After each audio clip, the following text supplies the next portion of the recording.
Hello friends, welcome to my channel Easy Tricks. आज मैं आपके लिए कुछ एमपी फार्मासिस्ट के पर्सपेक्टिव से कुछ इम्पैक्ट्स लाया हूँ, जिनमें से कुछ क्वेश्चन आपके एग्जाम्स में आ सकते हैं। यदि आपने एमपी फार्मासिस्ट की एग्ज़ाम की तैयारी बिल्कुल भी नहीं की है तो ये इम्पोर्टेंट टॉपिक से आपको बहुत मदद मिलेगी। इससे जो है इम्पोर्टेंट क्वेश्चन आ सकते हैं एग्जाम्स में, और इनमें से कुछ टॉपिक ऐसे भी हैं जिनसे क्वेश्चन पक्का आते हैं। चलिए इस वीडियो को शुरू करते हैं। सबसे पहला जो टॉपिक है वो हमारा स्टिलाइजेशन। स्टिलाइजेशन एक महत्वपूर्ण टॉपिक है। इसमें आपको सबसे पहले स्टेरिलाइजेशन की डिफरेंट टर्म याद करनी है। जैसे स्टेरिलाइजेशन की डेफिनेशन क्या है, disinfectant, antiseptic, germicide, D value, Z value, एक्टिस्टा, ये सब करना है। इसके बाद आपको मेथड ऑफ स्टेरिलाइजेशन करना है। इसमें फिजिकल मेथड्स आती हैं, केमिकल मेथड आ जाती हैं, मैकेनिकल मेथड आ जाती हैं। इसमें आपको जो ionization method, non ionization method, most heat, जो सबसे मोस्ट इंपॉर्टेंट है ऑटोक्लेविंग, ये सब आपको मेथड्स याद करनी है, आपको अच्छे से पढ़ना है। इनमें से क्वेश्चन पक्का आ सकता है।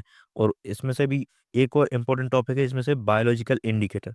बायोलॉजिकल इंडिकेटर के आपको नाम हमेशा ही याद रखना है, ये तो हर एग्जाम में ही आता है, इसलिए इसको महत्वपूर्ण टॉपिक समझ के अच्छे से इसकी प्रिपरेशन करें।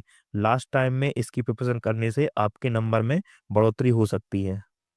चलिए हम नेक्स्ट टॉपिक की ओर बढ़ते हैं। नेक्स्ट टॉपिक क्या है हमारा, पेरेंटल प्रिपरेशन। इसमें आपको स्मॉल वॉल्यूम पेरेंटल्स पढ़ना है, लार्ज वॉल्यूम पेरेंटल्स पढ़ना है। मतलब कि क्या होते हैं 100 ml, क्या होते हैं मोर देन 100 ml, क्या होते हैं, और इनसे रिलेटेड सारे टेस्ट आपको याद करने हैं।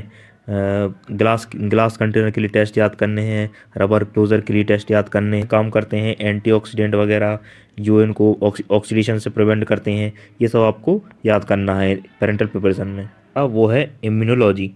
इम्यूनोलॉजी बेसिकली इसमें पढ़ना है आपको क्लासिफिकेशन इम्यूनिटी। इन्नेट इम्यूनिटी क्या होती है, एक्टिव इम्यूनिटी क्या होती है, पैसिव इम्यूनिटी क्या होती है, ठीक है, ये सब पढ़ना है। इसके बाद आपको इम्यूनोलॉजिकल प्रोडक्ट्स पढ़ने, जैसे live attenuate vaccine, killed attenuate vaccine, toxoid, antitoxin, इनका सबका क्लासिफिकेशन आपको पढ़ना है। इसके बाद आपके मोस्ट इंपॉर्टेंट है कि टाइप्स ऑफ एंटीबॉडी पढ़ना है। एंटीबॉडी मोस्ट इंपॉर्टेंट पार्ट है इसका, एंटीबॉडी।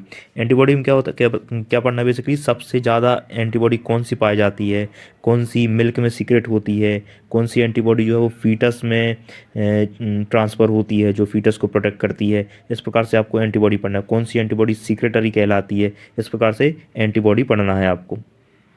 ये इम्यूनोलॉजी वाला जो टॉपिक है, ये हर एग्जाम्स के पॉइंट ऑफ व्यू से बहुत ही इंपॉर्टेंट बन जाता है। इसमें से एक दो क्वेश्चन तो आपको पक्का ही फंसेंगे। अभी वैक्सीन्स का भी मतलब चल रहा है, तो उससे रिलेटेड क्वेश्चन तो आना ही है एग्जाम, ये तो कन्फर्म ही है।